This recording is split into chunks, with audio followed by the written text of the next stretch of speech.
Chapitre 30. Vérité biblique. Laissez-nous vous aider à acquérir une compréhension de base des vérités clés de la foi chrétienne, afin que vous puissiez construire une base solide. 30.1. Péché. Le péché est tout ce qui est contraire à Dieu. C'est donc faire et même penser tout ce qui n'est pas parfait et saint. Chacun de nous est pécheur. C'est dans notre nature. Aucun péché n'est plus grand qu'un autre aux yeux de Dieu. Le péché est le péché. Le péché est ce qui nous sépare de Dieu et nous empêche de vivre avec lui au ciel. Parfois, vous verrez notre nature pécheresse appelée dans la Bible la chair ou la nature charnelle. Parce que le péché est ce que notre corps veut faire. Bonne nouvelle cependant, Dieu a réglé notre problème de péché en envoyant Jésus mourir pour nos péchés. C'est ce que notre nature pécheresse désire faire, le mal. La nature pécheresse désire faire le mal. Lorsque vous suivez les désirs de votre nature pécheresse, les conséquences sont évidentes: immoralité sexuelle, impureté, volupté, idolâtrie, sorcellerie, hostilité, querelle, jalousie, accès de colère, ambition égoïste, dissension, division, envie, ivrognerie, fête inconsidérée et autres péchés similaires. Laissez-moi vous le répéter comme je l'ai déjà dit, celui qui mène une telle vie n'héritera pas du royaume de Dieu. Galates 5, 17, 19 à 21 traduction nouvelle vivante. Vient d'abord la tentation, puis la convoitise et le désir de ce par quoi nous sommes tentés, et ensuite le péché est conçu. Mais chacun est tenté quand il est attiré et amorcé par sa propre convoitise. Alors la convoitise, lorsqu'elle a conçu, enfante le péché, et le péché parvenu à son plein développement produit la mort. Jacques 1, 14 à 15. Le péché, appelé iniquité et chair, nous sépare de Dieu. Mais ce sont vos iniquités qui mettent une séparation entre vous et votre Dieu, et ce sont vos péchés qui vous cachent sa face, et l'empêchent de vous écouter. Ésaïe 59, 2. Car l'esprit de la chair, c'est la mort. Car l'esprit de la chair est inimitié contre Dieu, parce qu'il ne se soumet pas à la loi de Dieu, et même il ne le peut pas. Or ceux qui vivent selon la chair ne sauraient plaire à Dieu. Romains 8, 6 à 8. L'Esprit de Dieu saisit Zacharie, fils du prêtre Jéhoiada. Il se tint au-dessus du peuple et leur dit: Dieu dit, pourquoi désobéissez-vous au commandement de l'Éternel, et vous ne prospérez-vous pas? Puisque vous avez abandonné l'Éternel, il vous a aussi abandonné. 2 Chroniques 24, 20. Puisque nous sommes tous pécheurs et que Dieu nous aime, il s'est occupé de notre problème de péché. Comme il est écrit, il n'y a point de juste, pas même un seul. Il n'y a point d'homme intelligent, nul qui cherche Dieu. Tous se sont détournés, tous ensemble sont réduits à l'inutilité. Il n'y a point d'homme qui fasse le bien, pas même un seul. Cette justice est donnée par la foi en Jésus-Christ, à tous ceux qui croient. Il n'y a pas de différence entre juifs et gentils, car tous ont péché et sont privés de la gloire de Dieu, et tous sont justifiés gratuitement par sa grâce, par le moyen de la rédemption en Jésus-Christ. Dieu a offert Christ en sacrifice d'expiation, par l'effusion de son sang pour être reçu par la foi. Romains 3, 10 à 12, 22 à 25 Nouvelle version internationale. 30.2. L'amour de Dieu. 30.2.1. Amour. L'amour est le thème principal de toute la Bible. L'amour est la raison et la motivation derrière les actions de Dieu. Dieu n'avait pas besoin de créer aucun d'entre nous. Il est parfait et n'a pas besoin de notre compagnie. Il nous a créés parce qu'il le voulait. C'était son plaisir. Après avoir créé Adam, il a proclamé que c'était très bon. Dieu vous a créé spécifiquement parce que cela lui faisait plaisir de le faire. Il t'aime tendrement. Même la colère de Dieu vient de l'amour. Pour un enfant, la discipline semble être le résultat de la colère. Mais pour un parent, la discipline se fait par amour. Les parents veulent le meilleur pour leurs enfants et veulent les éloigner du danger ou de la douleur. C'est la même chose avec Dieu. Il veut le meilleur pour nous. Il sait qu'une vie pécheresse ne sera pas épanouissante et mènera à toutes sortes de désespoir. Dès le début, avant même que Dieu ne crée Adam ou l'un d'entre nous, Dieu savait que nous allions pécher. Le plan de Dieu pour nous racheter du péché est le témoignage ultime de son amour. Parce qu'il nous aime, il a envoyé Jésus mourir à notre place. Il avait planifié cela à l'avance, sachant parfaitement que nous allions tous pécher. L'amour de Dieu ne peut être comparé à la façon dont nous connaissons l'amour. Nous imposons toutes sortes de conditions à l'amour. Nous attendons généralement de l'amour en retour. Nous refusons également l'amour aux personnes que nous méprisons. Ce n'est pas le cas de Dieu. Dieu est amour parfait et totalement inconditionnel. Le genre d'amour de Dieu est sacrificiel, non rempli de peur, n'exige rien en retour et ne vous en veut pas. C'est le genre d'amour que Jésus a parlé de notre quête. Lorsque vous lisez la Bible, lisez-la en sachant que tout vient d'un amour parfait et divin. Dieu est amour parfait. Nous avons connu l'amour que Dieu a pour nous, et nous y avons cru. Dieu est amour, et celui qui demeure dans l'amour demeure en Dieu, et Dieu demeure en lui.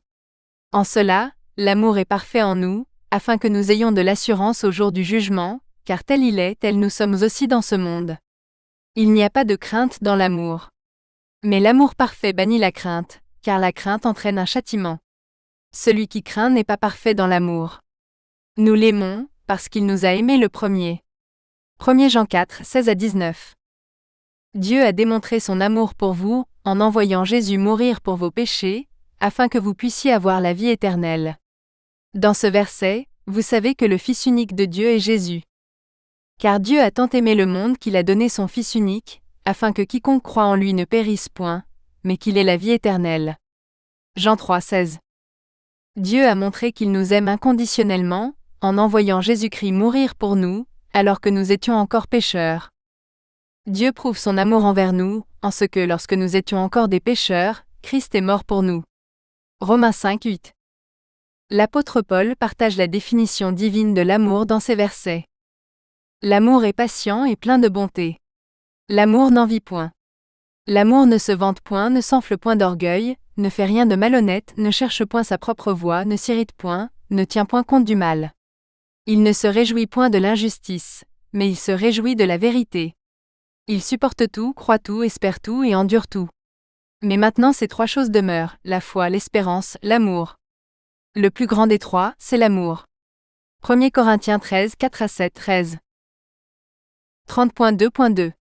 L'Évangile. L'Évangile, la bonne nouvelle ou le salut font référence à l'œuvre que Jésus a accomplie pour nous sauver, nous pécheurs. Parce que notre problème de péché nous maintient séparés de Dieu, Dieu a créé un moyen pour nous d'être sauvés et de vivre avec lui pour l'éternité. N'oubliez pas que le châtiment du péché est la mort, et que seul un sacrifice parfait peut expier le péché. Dieu a donc envoyé son Fils Jésus du ciel sur terre, pour vivre sa vie comme un être humain parfait et sans péché. Puis Jésus a été crucifié, et est mort pour nos péchés. La bonne nouvelle est que Jésus n'est pas resté mort. Il est sorti du tombeau, et règne désormais au ciel. Si vous choisissez de croire, la bonne nouvelle est que vous êtes sauvés. Cette écriture résume ce que Jésus a fait pour vous pour sauver votre âme.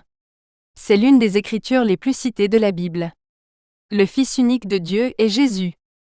Car Dieu a tant aimé le monde qu'il a donné son Fils unique, afin que quiconque croit en lui ne périsse point, mais qu'il ait la vie éternelle. Car Dieu n'a pas envoyé son Fils dans le monde pour juger le monde, mais pour que le monde soit sauvé par lui. Jean 3, 16 à 17. L'apôtre Paul appelle ce que Jésus a fait pour nous la bonne nouvelle. Or, frères, je vous annonce l'évangile que je vous ai annoncé, que vous avez reçu, et dans lequel vous aussi vous demeurez ferme. Car je vous ai transmis avant tout, comme moi aussi j'avais reçu, que Christ est mort pour nos péchés selon les Écritures. Qu'il a été enseveli. Qu'il est ressuscité le troisième jour, selon les Écritures. Qu'il est apparu à Céphase, puis aux 12. Puis il est apparu à plus de 500 frères à la fois, dont la plupart sont encore vivants, mais quelques-uns sont morts. Puis il est apparu à Jacques, puis à tous les apôtres. Et enfin, comme à l'enfant né à l'improviste, il m'est aussi apparu. 1 Corinthiens 15, 1, 3 à 8. Luc, disciple de Jésus, répète qu'il a été témoin oculaire de la bonne nouvelle. Jésus a vraiment fait ce qu'il avait dit qu'il allait faire. La parole qu'il a envoyée aux enfants d'Israël, annonçant la bonne nouvelle de la paix par Jésus-Christ, lui qui est le Seigneur de tous. Jésus de Nazareth, comment Dieu l'a oint du Saint-Esprit et de force, lui qui allait de lieu en lieu faisant du bien, et guérissant tous ceux qui étaient sous l'empire du diable, car Dieu était avec lui. Nous sommes témoins de tout ce qu'il a fait dans le pays des Juifs, et à Jérusalem. Ils l'ont même tué, en le pendant au bois. Dieu l'a ressuscité le troisième jour, et l'a donné à se révéler non à tout le peuple, mais à des témoins choisis d'avance par Dieu, à nous qui avons mangé et bu avec lui après sa résurrection. Il nous a commandé de prêcher au peuple, et d'attester qu'il est celui que Dieu a établi juge des vivants et des morts. Actes 10, 36, 38 à 42. 30.2.3. Grâce. La grâce obtient quelque chose que nous ne méritons pas. C'est une bénédiction plutôt qu'une punition. Nous ne méritons pas de vivre au paradis, parce que nous sommes pécheurs. Au lieu de cela, nous méritons la mort et l'enfer. Nous sommes sauvés et pouvons vivre avec Dieu au ciel par la grâce de Dieu. Ce n'est pas quelque chose que nous pouvons réaliser, pour lequel nous travaillons, que nous aspirons ou que nous pouvons gagner. La grâce est le don de Dieu. Seul Jésus mérite de vivre au ciel parce qu'il est parfait et saint. Avec grâce, Dieu nous traite comme Jésus mérite d'être traité. Puisque nous sommes pécheurs, ce que nous méritons, c'est la mort. Car le salaire du péché, c'est la mort. Mais le don gratuit de Dieu, c'est la vie éternelle en Jésus-Christ notre Seigneur. Romains 6, 23. Nous sommes sauvés par la grâce de Dieu, parce qu'il est riche en miséricorde.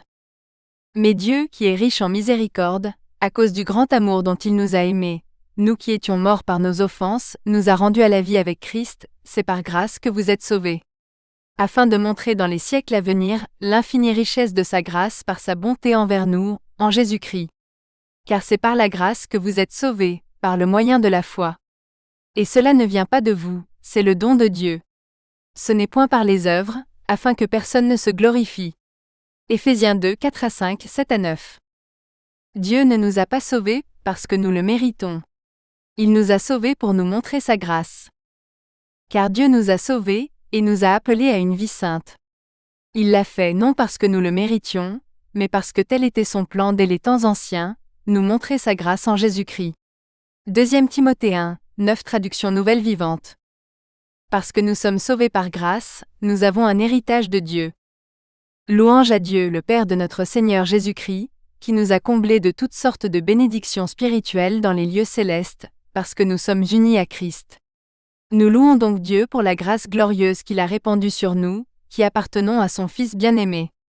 Il est si riche en bonté et en grâce, qu'il a racheté notre liberté par le sang de son Fils, et a pardonné nos péchés. De plus, parce que nous sommes unis à Christ, nous avons reçu un héritage de Dieu, car il nous a choisis d'avance et il fait en sorte que tout se réalise selon son plan. Éphésiens 1, 3, 6 à 7, 11 traduction nouvelle vivante. 30.2.4. Miséricorde. La miséricorde n'obtient pas ce que nous méritons. C'est comme une carte sortée de prison gratuitement. Nous sommes chacun responsables devant Dieu, qui nous a créés. Il dit que la punition du péché est la mort. Nous avons déjà appris que chacun de nous est un pécheur. Nous méritons donc chacun de mourir et de passer l'éternité en enfer. Dieu manifeste sa miséricorde en nous sauvant de cette mort certaine. Dieu a puni son Fils Jésus pour nos péchés, au lieu de nous punir. Nous devons chacun prendre la décision d'accepter ou non sa miséricorde. J'espère que vous choisissez de croire en l'œuvre que Jésus a accomplie pour vous sauver.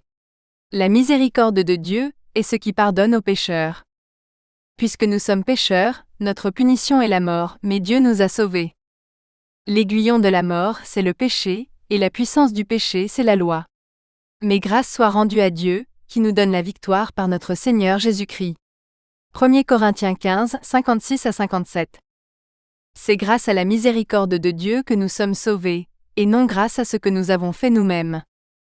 Mais lorsque la bonté de Dieu notre Sauveur et son amour envers les hommes ont été manifestés, non à cause des œuvres de justice que nous aurions faites, mais selon sa miséricorde, il nous a sauvés par le bain de la régénération et le renouvellement du Saint-Esprit, qu'il a répandu sur nous avec abondance par Jésus-Christ notre Sauveur.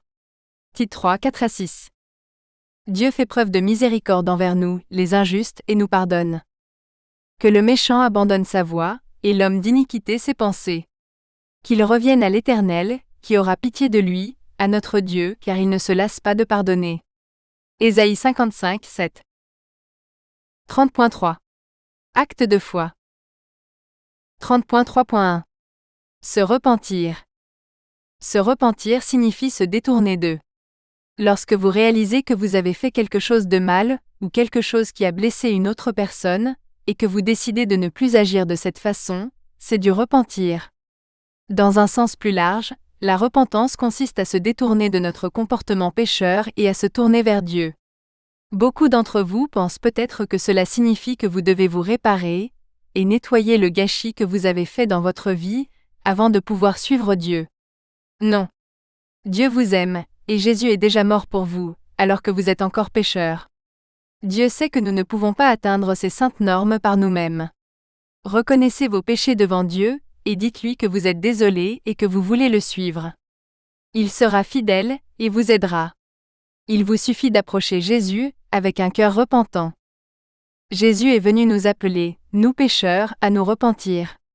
Dans ces versets, lui fit une grande fête fait référence à une fête pour Jésus. Lévi lui fit un grand festin dans sa maison. Il y avait une grande foule de publicains et d'autres personnes, qui étaient à table avec eux. Leurs scribes et les pharisiens murmuraient contre ses disciples, disant « Pourquoi mangez-vous et buvez-vous avec les publicains et les pécheurs ?» Jésus leur répondit « Ce ne sont pas ceux qui se portent bien qui ont besoin de médecins, mais les malades. Je ne suis pas venu appeler les justes, mais les pécheurs à la repentance. » Luc 5, 29-32. Jésus est mort pour vous, alors que vous étiez encore pécheurs. Mais Dieu prouve son amour envers nous, en ce que lorsque nous étions encore des pécheurs, Christ est mort pour nous.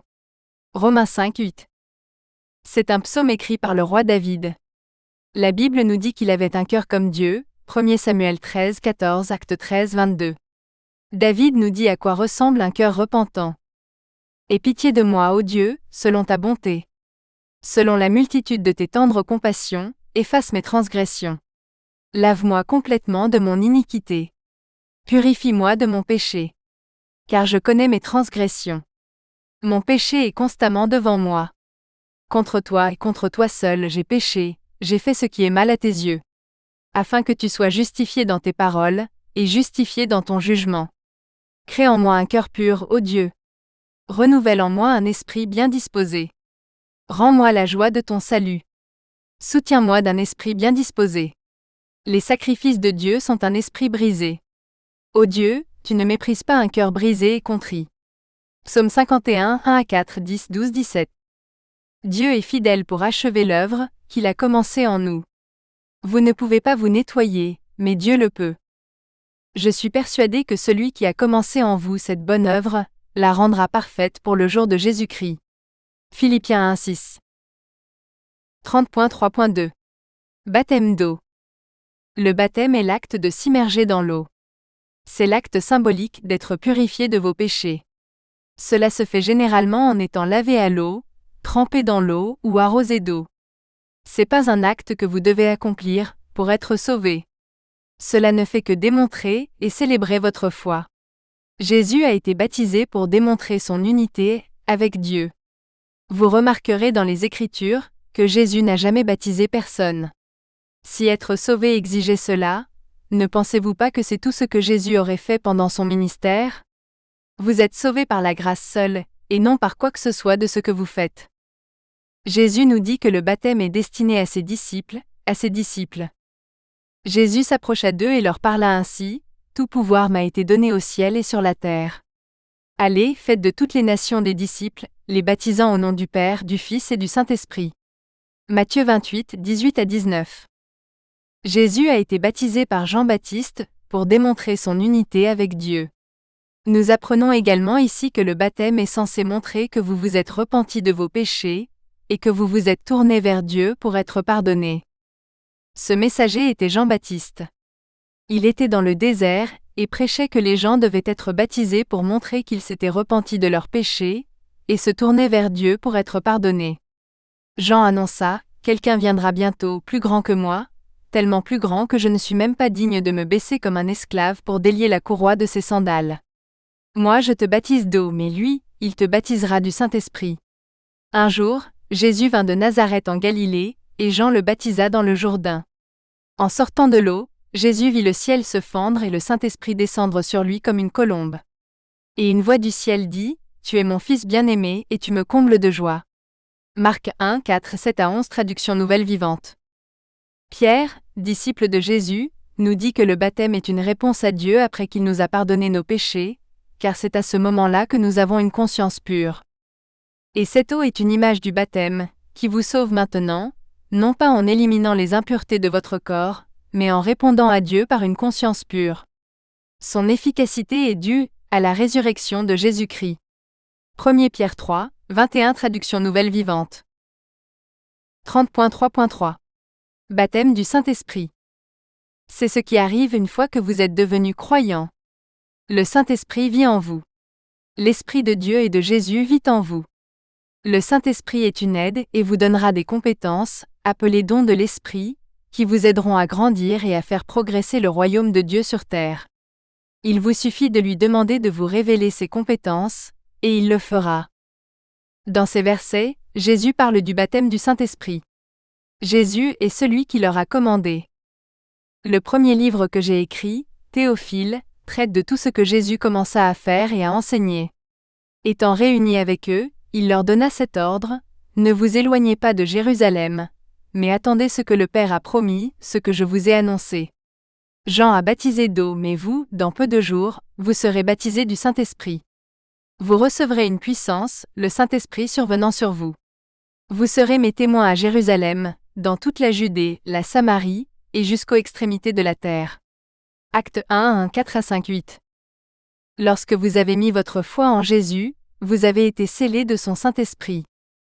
Et vous aussi, vous avez été unis à Christ, lorsque vous avez entendu la parole de vérité, l'évangile de votre salut. En croyant, vous avez été marqués en lui d'un sceau, le Saint-Esprit qui avait été promis, qui est un gage de notre héritage pour la rédemption de ceux qui appartiennent à Dieu, à la louange de sa gloire. Éphésiens 1, 13-14 Nouvelle version internationale. L'apôtre Paul décrit les dons que le Saint-Esprit nous donne. Ils comprennent la sagesse, la connaissance, la foi, la guérison, les miracles, la prophétie, le discernement, les langues et l'interprétation des langues. Pour ce qui est des choses spirituelles, frères, je ne veux pas que vous soyez dans l'ignorance. Or, il y a diversité de dons, mais le même esprit. Or, à chacun la manifestation de l'esprit est donnée pour l'utilité commune. Car à l'un est donné par l'esprit une parole de sagesse, à un autre une parole de connaissance. À un autre la foi. À un autre, le don des guérisons. À un autre l'opération des miracles. À un autre la prophétie. À un autre, le discernement des esprits. À un autre les diverses langues. À un autre l'interprétation des langues. Mais un seul et même esprit produit toutes ces choses, les distribuant à chacun en particulier comme il le veut. 1 Corinthiens 12, 1, 4, 7-11. 30.3.4 Communion. Jésus a introduit ce que nous appelons la communion, lors de sa dernière scène avec ses disciples. Jésus partageait du pain et du vin avec ses disciples. Jésus a demandé à ses disciples de faire la même chose, en souvenir de lui. Le pain symbolise le corps de Jésus, tandis que le vin symbolise son sang. Au cours de son ministère, Jésus se présentait souvent comme le pain de vie et la source d'eau vivifiante. Or, Jésus n'est pas physiquement dans le pain ou le vin consommé. Le pain et le vin sont destinés à vous aider à vous souvenir des enseignements de Jésus, et de ce que Jésus a fait pour vous, en sacrifiant son corps, et en versant son sang sur la croix pour vos péchés. Lorsque vous communiez, réfléchissez à tout ce que Jésus a fait pour vous. L'apôtre Paul explique la communion dans ces versets. Nous le faisons pour nous souvenir de ce que Jésus a fait pour nous. Car j'ai reçu du Seigneur ce que je vous ai aussi transmis.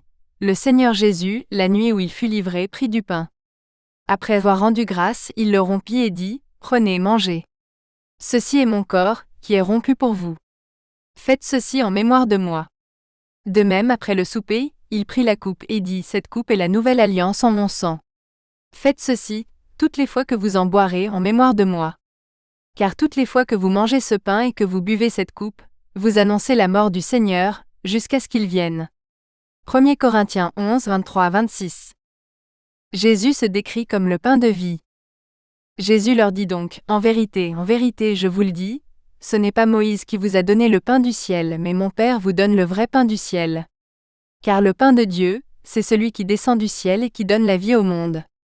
Jésus leur dit, je suis le pain de vie. Celui qui vient à moi n'aura jamais faim, et celui qui croit en moi n'aura jamais soif. Jean 6, 32 à 33, 35. Jésus nous dit qu'il fournit de l'eau vivifiante. Jésus lui répondit, « Si tu connaissais le don de Dieu et qui est celui qui te dit, « Donne-moi à boire », tu le lui aurais toi-même demandé, et il t'aurait donné de l'eau vive. » Jésus lui répondit, « Quiconque boit de cette eau aura encore soif. Mais celui qui boira de l'eau que je lui donnerai, n'aura plus jamais soif. Et l'eau que je lui donnerai deviendra en lui une source d'eau, qui jaillira jusque dans la vie éternelle. » Jean 4, 10, 13 à 14. 30.3.5. Peur de Dieu. La peur dans ce contexte ne signifie pas avoir peur. C'est parce que Dieu est amour, et que dans son amour parfait, il n'y a pas de peur. La crainte de Dieu signifie plutôt être en admiration devant Dieu. Le mot admiration exprime un sentiment d'émerveillement, d'effroi et de respect. Dieu est tout-puissant et mérite le respect, l'honneur et notre respect. Nous montrons que nous avons cette crainte de Dieu à travers l'obéissance, la foi, l'adoration, la prière et le temps passé avec Dieu. La crainte de Dieu est la sagesse. D'où vient donc la sagesse? Où est la place de l'intelligence? Dieu connaît sa voie, et il en connaît la place. Il dit à l'homme, voici, la crainte de l'Éternel, c'est la sagesse. S'éloigner du mal, c'est l'intelligence. Job 28, 20, 23, 28.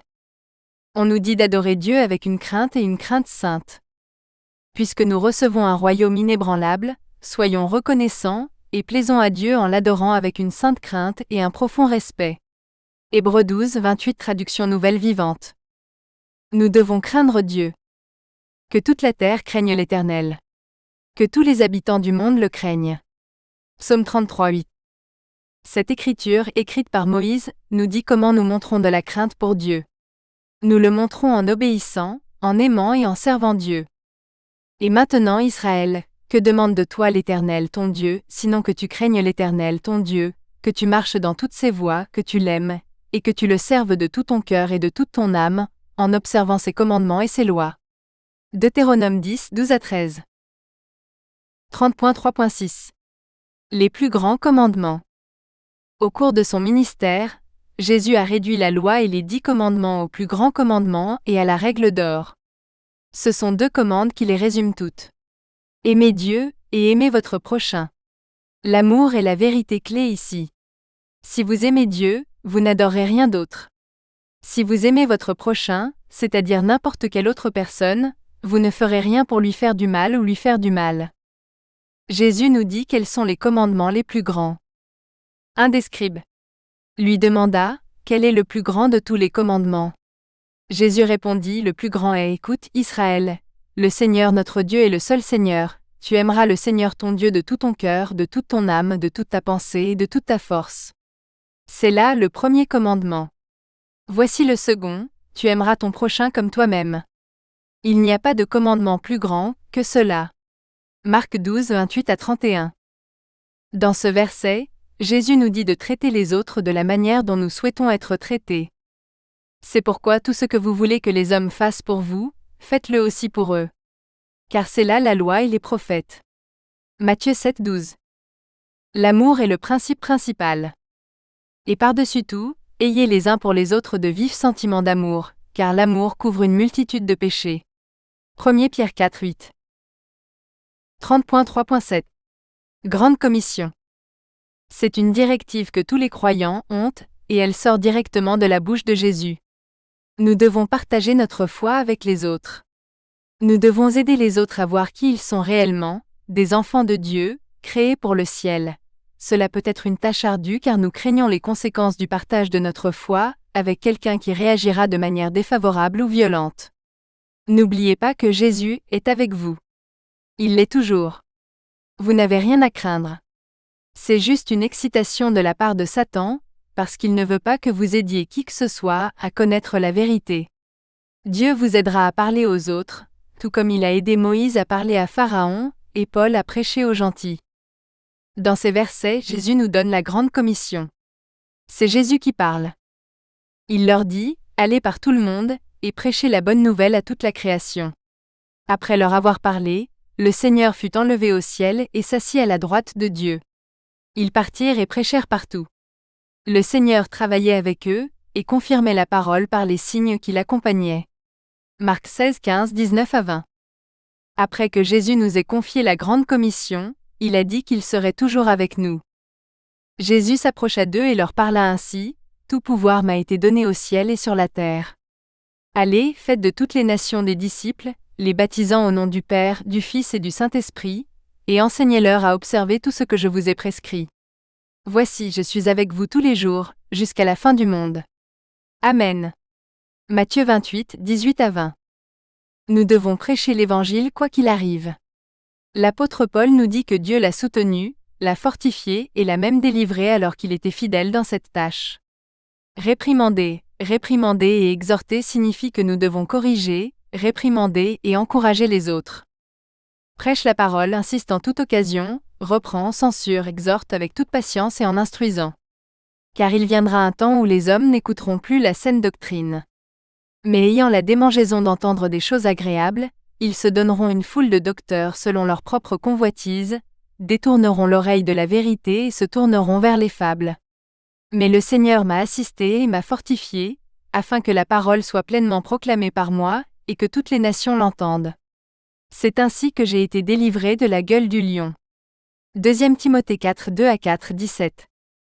Dieu a aidé Moïse à parler à Pharaon, alors il vous aidera également à parler. Moïse dit à l'Éternel: Éternel, je ne suis pas un homme facile à parler, ni auparavant, ni depuis que tu parles à ton serviteur. Car j'ai la parole et la langue par trop lente. L'Éternel lui dit: Qui a fait la bouche de l'homme? Qui rend muet, sourd, voyant ou aveugle? N'est-ce pas moi l'Éternel? Maintenant donc, va, je serai avec ta bouche et je t'enseignerai ce que tu auras à dire. Exode 4, 10 à 12. 30.4. Les promesses de Dieu. 30.4.1. Pardon. Le pardon est l'acte d'accepter les excuses de quelqu'un pour vous avoir fait quelque chose de mal, ou pour avoir fait quelque chose qui vous a blessé. Lorsque nous péchons, nous désobéissons à la loi de Dieu et nous nous faisons du mal ainsi qu'aux autres. Nous avons besoin d'être pardonnés lorsque nous péchons. Puisque nous sommes responsables devant Dieu et sa loi, nous avons avant tout besoin du pardon de Dieu. Ce qui est merveilleux, c'est que Dieu est le Dieu du pardon. Il a envoyé Jésus mourir pour nos péchés, afin qu'il puisse nous les pardonner. Si vous avez dit à Dieu que vous êtes désolé, et que vous croyez que Jésus est mort pour vos péchés, alors vous êtes pardonné. Vous pouvez en être sûr à 100%. Désormais, le pardon va au-delà du pardon de Dieu. Cela nous oblige également à pardonner aux autres leurs péchés contre nous. Ouais. C'est une question difficile parce que nous aimons tous garder rancune. Dieu nous rappelle qu'il nous a pardonné nos péchés. Nous devons donc montrer ce même amour aux autres et leur pardonner également. Dieu est fidèle pour nous pardonner, si nous confessons nos péchés. Dans ce verset, Dieu est lui. Si nous confessons nos péchés, il est fidèle et juste pour nous les pardonner, et pour nous purifier de toute iniquité. 1 Jean 1, 9. Lorsque vous vous repentez, Dieu ne se souvient plus de vos péchés. Repentez-vous donc et convertissez-vous, pour que vos péchés soient effacés, afin que des temps de rafraîchissement viennent de la part du Seigneur. Acte 3, 19. Après que Dieu nous ait pardonnés, il rejette nos péchés aussi loin que l'Orient est de l'Occident. Cela signifie qu'ils sont infiniment éloignés de nous. Loue l'Éternel, mon âme, et n'oublie aucun de ses bienfaits. C'est lui qui pardonne tous tes péchés, qui guérit toutes tes maladies. Il ne nous a pas traités selon nos péchés, il ne nous a pas punis selon nos iniquités. Car autant les cieux sont élevés au-dessus de la terre, autant sa bonté est grande pour ceux qui le craignent. Autant l'Orient est éloigné de l'Occident, autant il éloigne de nous nos transgressions. Psaume 103, 2 à 3, 10 à 12. Puisque nous sommes pardonnés, nous devons pardonner aux autres. Soyez bons les uns envers les autres, compatissants, vous pardonnant réciproquement comme Dieu vous a pardonné en Christ. Éphésiens 4, 32. 30.4.2. Né de nouveau. Naître de nouveau est une expression assez curieuse, mais elle décrit parfaitement ce qui arrive aux gens une fois qu'ils croient en la grâce salvatrice de Jésus. Ils sont nés de nouveau. Cela parle d'une naissance spirituelle, pas physique. Avez-vous mis votre foi en Jésus? Si oui, vous êtes nés dans une nouvelle relation avec Dieu et Jésus. Le Saint-Esprit de Dieu vit désormais en vous, vous rendant nouveau. Dans ces versets, Jésus parle à Nicodème de sa nouvelle naissance. Né d'eau fait référence à votre naissance physique en tant que bébé. Né de l'Esprit, c'est lorsque vous placez votre foi en Jésus et que son Esprit vit en vous. Jésus lui répondit, en vérité, je te le dis, si un homme ne naît de nouveau, il ne peut voir le royaume de Dieu. Nicodème lui dit, comment un homme peut-il naître quand il est vieux? Peut-il rentrer dans le sein de sa mère et naître une seconde fois?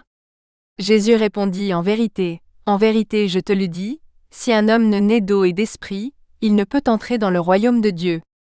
Ce qui est né de la chair est chair, et ce qui est né de l'esprit est esprit.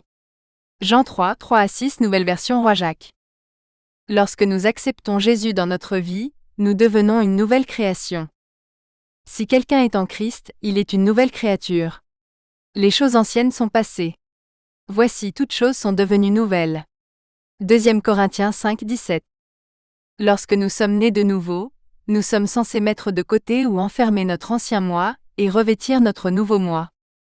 Mais ce n'est pas ainsi que vous avez appris Christ, si du moins vous l'avez entendu et si c'est en lui que vous avez été instruits, selon la vérité qui est en Jésus, à savoir que vous renoncez, quant à votre ancienne manière de vivre, au vieil homme qui se corrompt par les convoitises trompeuses, et que vous soyez renouvelés dans l'esprit de votre intelligence, et que vous revêtiez l'homme nouveau, créé à l'image de Dieu dans une justice et une sainteté que produit la vérité. Éphésiens 4, 20-24. 30.4.3. Enfant de Dieu. Lorsque vous choisissez de croire en tout ce que Jésus a fait pour vous, vous recevez les plus grands cadeaux imaginables. Vous êtes maintenant un enfant de Dieu. Cela s'accompagne de tous les privilèges que vous attendez d'être dans la famille de Dieu. Le premier étant la vie éternelle. Deuxièmement, Jésus est le roi des rois. Puisque Jésus est roi, cela fait également de ses enfants des rois. Il régnera sur la terre entière, après la fin de la période de tribulation. La Bible nous dit que les croyants régneront avec lui sur terre. Troisièmement, vous pouvez également vivre dans la maison de Dieu, le paradis. Pendant que vous vivez sur terre, n'oubliez jamais cette vérité importante sur qui vous êtes. C'est votre véritable identité. L'ennemi, Satan, ne veut pas que vous sachiez qui vous êtes vraiment et vous aveugle constamment. Satan veut que vous placiez toute votre foi et votre espoir dans votre identité terrestre. Votre corps terrestre n'est pas qui vous êtes. Votre travail n'est pas qui vous êtes. Vos relations avec les autres ne correspondent pas à ce que vous êtes. Les objets que vous possédez ne sont pas qui vous êtes. Toutes ces choses ne sont que temporaires. Si vous croyez en Jésus, vous êtes un enfant de Dieu. Vous avez la puissance de Jésus vivant en vous. Rien ne peut l'enlever. Nous devenons enfants de Dieu en croyant en Jésus. Quiconque croit que Jésus est le Christ est devenu enfant de Dieu. Aimer Dieu signifie observer ses commandements, et ses commandements ne sont pas pénibles. Car tout enfant de Dieu remporte la victoire sur ce monde mauvais, et nous remportons cette victoire par la foi. 1 Jean 5, 1, 3-4 Traduction nouvelle vivante. Lorsque vous croyez en Jésus et devenez un enfant de Dieu, vous obtenez la puissance de Jésus vivant en vous. Et Christ vit en vous. Ainsi, même si votre corps meurt à cause du péché, l'Esprit vous donne la vie, parce que vous êtes justifiés devant Dieu. L'Esprit de Dieu, qui a ressuscité Jésus d'entre les morts, vit en vous. Et comme Dieu a ressuscité Jésus-Christ d'entre les morts, il rendra la vie à vos corps mortels, par le même Esprit qui habite en vous.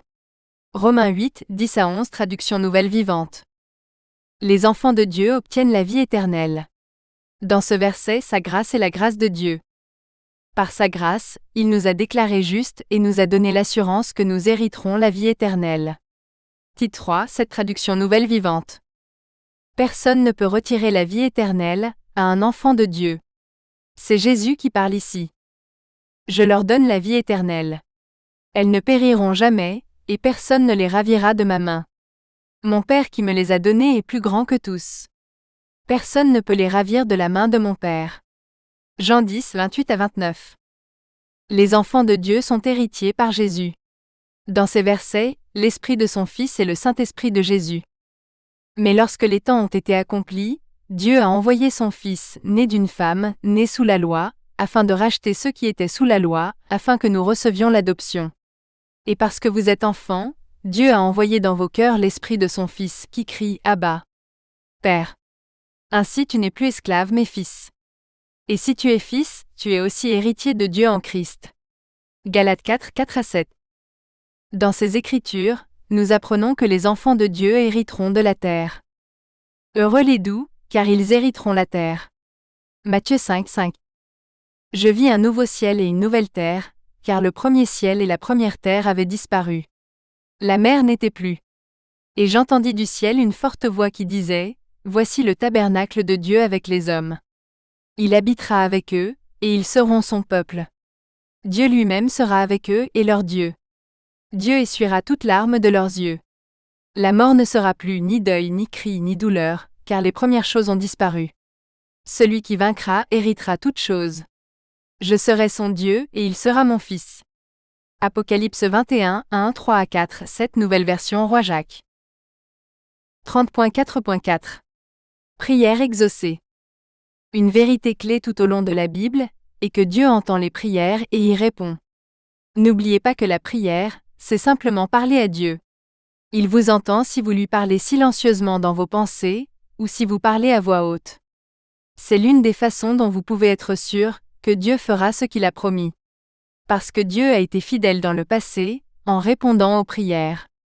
Soyez rassurés de savoir que Dieu vous entend lorsque vous lui parlez.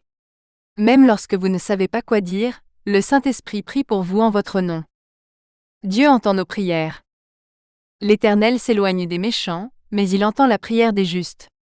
Proverbe 15, 29. Dieu répond aux prières. Dans ce verset, c'est Jésus qui parle. Tout ce que vous demanderez avec foi par la prière, vous le recevrez. Matthieu 21, 22. Voici un exemple de prière exaucée. Jean-Baptiste était une réponse à la prière de son père. Un ange du Seigneur lui apparut, se tenant à droite de l'autel des parfums. Zacharie fut troublé en le voyant, et la crainte s'empara de lui.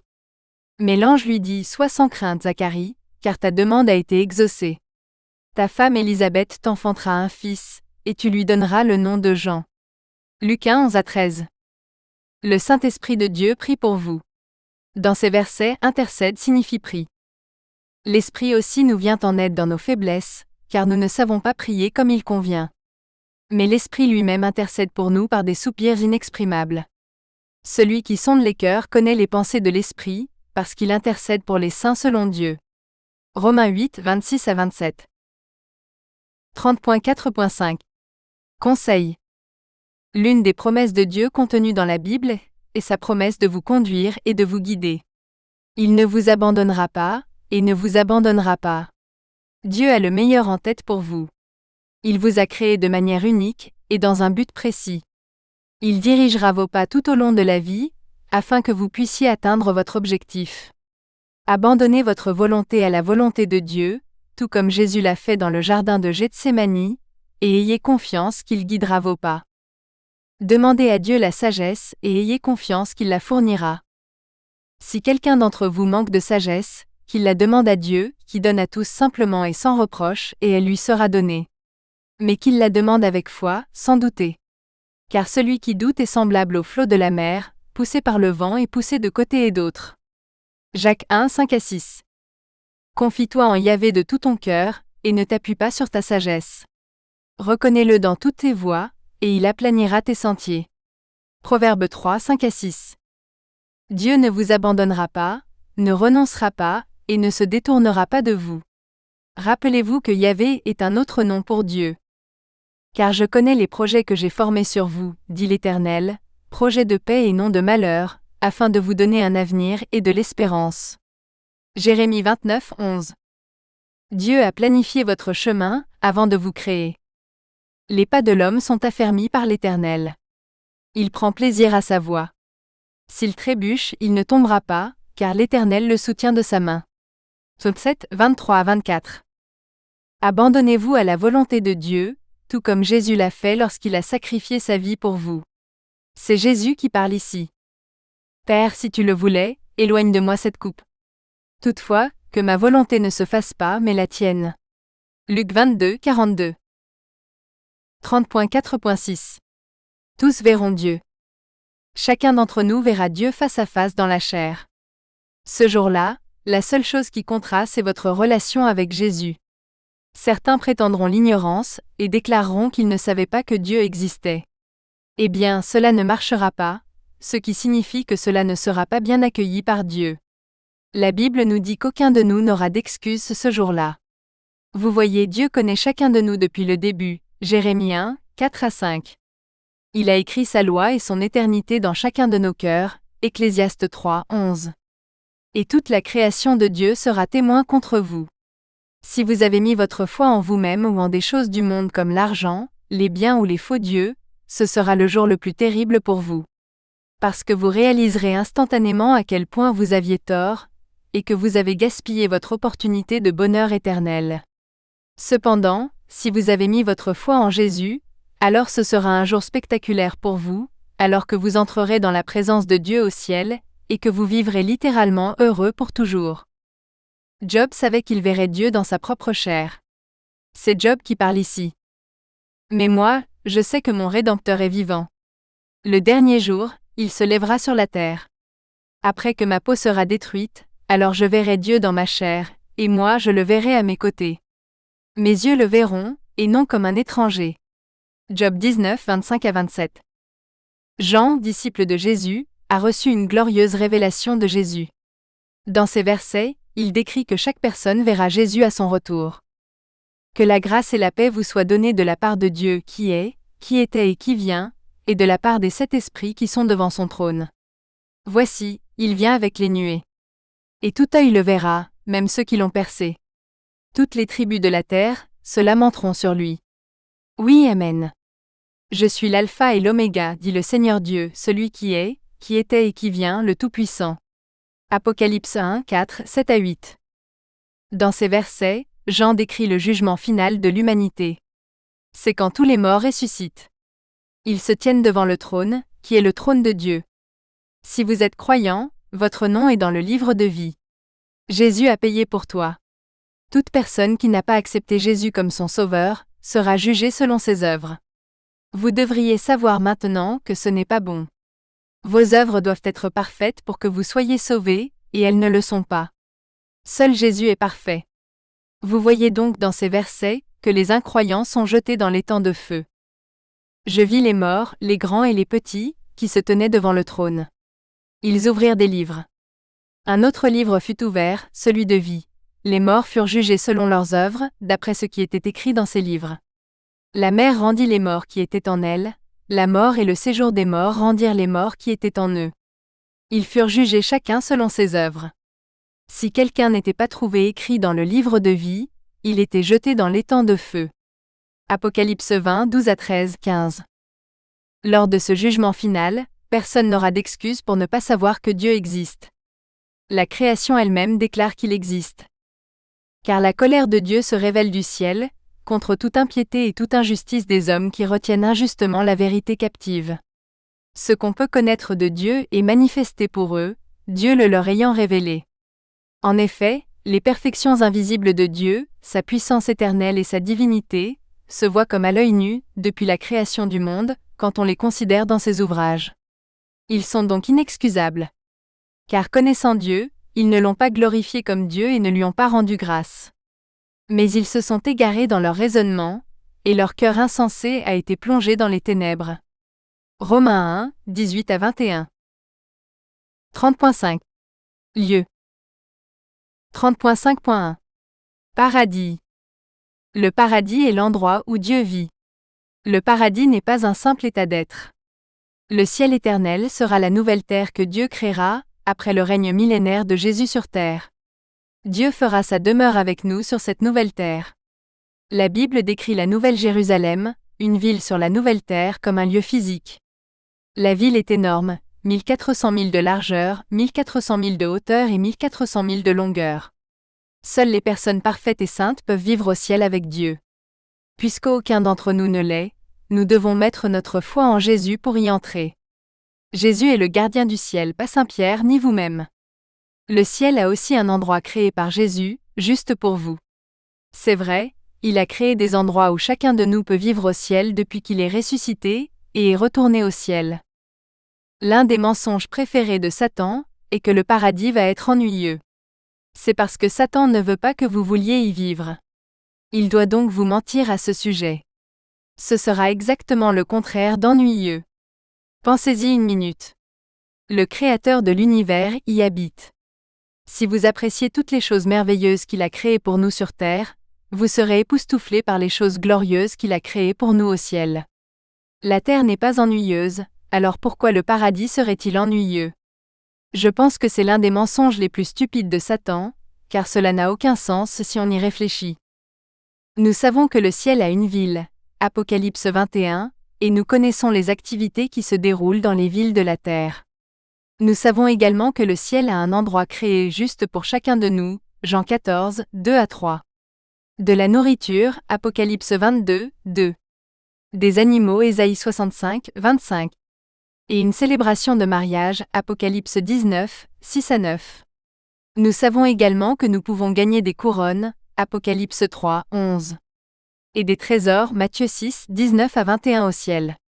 La Bible nous dit que le paradis est littéralement indescriptible. C'est au-delà de tout ce que nous avons vu ou pouvons imaginer. Ces choses ne me semblent certainement pas ennuyeuses. Le plus cool de tout, c'est que nous pourrons être avec Dieu. Pouvez-vous imaginer cela? Le Dieu qui nous a créés, l'univers et tout ce qu'il contient vivra avec nous. Le paradis est l'endroit où Dieu vit, et il l'a créé. Yahvé dit, le ciel est mon trône et la terre mon marchepied. Car ma main a fait toutes ces choses, et c'est ainsi que tout cela a existé. Ésaïe 66, 1-2. Dieu créera un nouveau ciel et une nouvelle terre. Dieu y vivra avec les croyants. Je vis un nouveau ciel et une nouvelle terre. Car le premier ciel et la première terre ont disparu, et la mer n'est plus. Je vis la ville sainte, la nouvelle Jérusalem qui descendait du ciel, d'auprès de Dieu, préparée comme une épouse qui s'est parée pour son époux. J'entendis du ciel une voix forte qui disait, « Voici la demeure de Dieu avec les hommes. Il demeurera avec eux, et ils seront son peuple, et Dieu lui-même sera avec eux. » Apocalypse 21, 1-3. Jésus est le gardien du ciel. C'est Jésus qui parle dans ces versets. Il est la porte des brebis, et les croyants sont ses brebis. En vérité, je vous le dis, celui qui n'entre pas par la porte dans l'enclos des brebis, mais qui y monte par ailleurs, est un voleur et un brigand. Mais celui qui entre par la porte est le berger des brebis. Le portier lui ouvre la porte, et les brebis écoutent sa voix. Il appelle ses propres brebis par leur nom, et il les fait sortir. Jésus leur dit cette parabole, mais ils ne comprirent pas ce qu'il leur disait. Jésus leur dit donc de nouveau, en vérité, je vous le dis, je suis la porte des brebis. Si quelqu'un entre par moi, il sera sauvé. Il entrera et sortira, et il trouvera des pâturages. Jean 10, 1-3, 6-7, 9. Jésus nous dit que nous devons entrer au ciel par la porte étroite. Entrez par la porte étroite. Car large est la porte, spacieux est le chemin qui mène à la perdition, et nombreux sont ceux qui entrent par là. Mais étroite est la porte, resserré est le chemin qui mène à la vie, et rares sont ceux qui les trouvent. Matthieu 7, 13-14 Nouvelle version Roi Jacques. La Nouvelle Jérusalem est une ville au paradis. Ses rues sont faites d'or pur. Jean, disciple de Jésus, nous le décrit dans ces versets. Il me transporta en esprit sur une grande et haute montagne. Et il me montra la ville sainte, Jérusalem, qui descendait du ciel d'auprès de Dieu, ayant la gloire de Dieu. Son éclat était semblable à celui d'une pierre très précieuse, comme une pierre de jaspe transparente comme du cristal. Elle avait une grande et haute muraille, 12 portes, et à ses portes 12 anges. La ville est carrée, et sa longueur égale sa largeur. Il mesura la ville avec le roseau, 12 012 stades. Sa muraille était construite en jaspe. La ville était d'or pur comme du verre pur. Les fondements de la muraille étaient ornés de toutes sortes de pierres précieuses. Les 12 portes étaient 12 perles. Chacune d'elles était faite d'une seule perle. La place de la ville était d'or pur, comme du verre transparent. Apocalypse 21, 10-12, 16, 18-19, 21. Nos yeux n'ont pas vu les choses que Dieu a préparées pour nous au ciel. Mais comme il est écrit, ce que l'œil n'a point vu, ce que l'oreille n'a point entendu, ce qui n'est point monté au cœur de l'homme, Dieu l'a préparé pour ceux qui l'aiment. Or, à nous, Dieu l'a révélé par l'Esprit. Car l'Esprit sonde tout, même les profondeurs de Dieu. 1 Corinthiens 2, 9-10. Jésus prépare une place pour chaque croyant au ciel. C'est Jésus qui parle dans ces versets. Il y a plusieurs demeures dans la maison de mon Père. Si cela n'était pas, je vous l'aurais dit. Je vais vous préparer une place. Et lorsque je m'en serai allé, et que je vous aurai préparé une place, je reviendrai, et je vous prendrai avec moi, afin que là où je suis vous y soyez aussi. Jésus lui dit, Je suis le chemin, la vérité et la vie. Nul ne vient au Père que par moi. Jean 14, 2-3-6. Au paradis, il n'y a plus de mort, ni de tristesse, ni de douleur. Il fait référence à Dieu. Il essuiera toutes vos larmes. Il essuiera toutes larmes de leurs yeux. La mort ne sera plus. Il n'y aura plus ni deuil, ni cri, ni douleur. Les premières choses ont disparu. Apocalypse 21, 4. Jésus nous dit que le paradis est l'endroit où les croyants trouveront le repos pour leur âme. Venez à moi, vous tous qui peinez et ployez sous le fardeau, et je vous donnerai du repos. Prenez mon joug sur vous et recevez mes instructions, car je suis doux et humble de cœur. Et vous trouverez du repos pour vos âmes. Matthieu 11, 28-29. 30.5.2. Enfer. L'enfer est le lieu que Dieu a créé pour Satan et les autres anges déchus, qui se sont rebellés. Satan n'est pas le maître de l'enfer. Dieu est le créateur et le dirigeant de l'enfer, et Satan en sera l'occupant. Malheureusement, c'est aussi là que quiconque ne choisit pas de vivre au paradis, finira par résider. Vous voyez, chacun de nous passera l'éternité soit au paradis, soit en enfer. Dieu donne à chacun de nous le choix de l'endroit où nous voulons aller. Si vous ne voulez rien avoir à faire avec Dieu, il ne vous y forcera pas. Puisque Dieu vit au ciel, cela signifie que vous devez vivre en enfer si vous ne voulez pas vivre avec Dieu. Je pense qu'un autre mensonge favori de Satan est que l'enfer est le lieu de fêtes cool et populaires. Eh bien, c'est vrai? La Bible nous dit que l'enfer est un lac de feu, plongé dans les ténèbres, et où les gens ont une soif sans fin et grincent des dents de tourment. Vraiment Satan? Ce n'est pas une fête. Dieu est lumière. Le contraire de la lumière est l'obscurité. Dieu est amour et joie.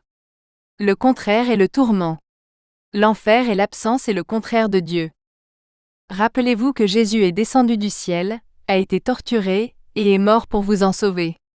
Tout ce que vous avez à faire est de croire ce que Jésus a fait, et vous serez sauvés. Jésus nous a dit que Dieu a créé l'enfer pour les anges déchus. C'est Jésus qui parle ici. Puis il dira aussi à ceux qui seront à sa gauche, « Retirez-vous de moi, maudits. Allez dans le feu éternel qui a été préparé pour le diable et ses anges. » Matthieu 25, 41. L'enfer est votre destination éternelle par défaut. Vous devez choisir de croire en Jésus, afin de modifier votre destination par défaut. Car Dieu a tant aimé le monde qu'il a donné son Fils unique, afin que quiconque croit en lui ne périsse point, mais qu'il ait la vie éternelle. Celui qui croit en lui n'est pas jugé. Celui qui ne croit pas est déjà jugé, parce qu'il n'a pas cru au nom du Fils unique de Dieu. Et ce jugement, c'est que la lumière est venue dans le monde, et que les hommes ont préféré les ténèbres à la lumière, car leurs œuvres étaient mauvaises. Celui qui croit au Fils a la vie éternelle. Mais celui qui désobéit au Fils ne verra pas la vie, mais la colère de Dieu demeure sur lui. Jean 3, 16, 18-19, 36. Jésus nous a dit que le chemin vers l'enfer est large. On ne peut entrer dans le royaume de Dieu que par la porte étroite. La route qui mène à l'enfer est large, et sa porte est large pour ceux qui la choisissent. Matthieu 7, 13 traduction nouvelle vivante. Les anges sont enchaînés dans les ténèbres de l'enfer.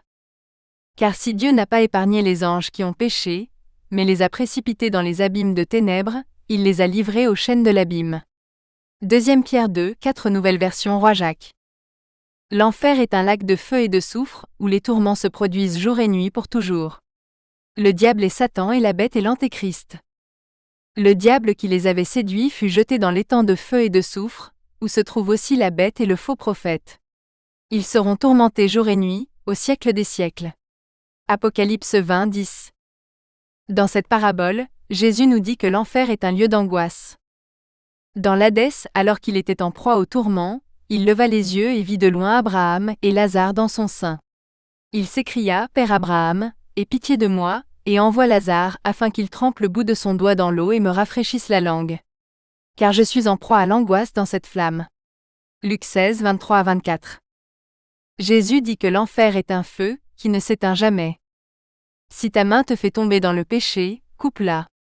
Mieux vaut pour toi entrer manchot dans la vie que d'avoir les deux mains et d'aller en enfer, dans le feu qui ne s'éteint jamais, où leur ver ne meurt pas, et le feu ne s'éteint pas. Marc 9, 43-44 Nouvelle version Roi Jacques. Il n'y a pas de repos en enfer. Dans ce verset, la bête est l'Antéchrist. La fumée de leur tourment monte au siècle des siècles. Ils n'ont de repos ni jour ni nuit, ceux qui adorent la bête et son image, et quiconque reçoit la marque de son nom. Apocalypse 14, 11. Jésus a dit qu'il y a une profonde tristesse et une telle douleur, que les gens grincent des dents en enfer. Il y aura des pleurs et des grincements de dents quand vous verrez Abraham, Isaac, Jacob et tous les prophètes dans le royaume de Dieu, et vous-même jetés dehors. Luc 13, 28.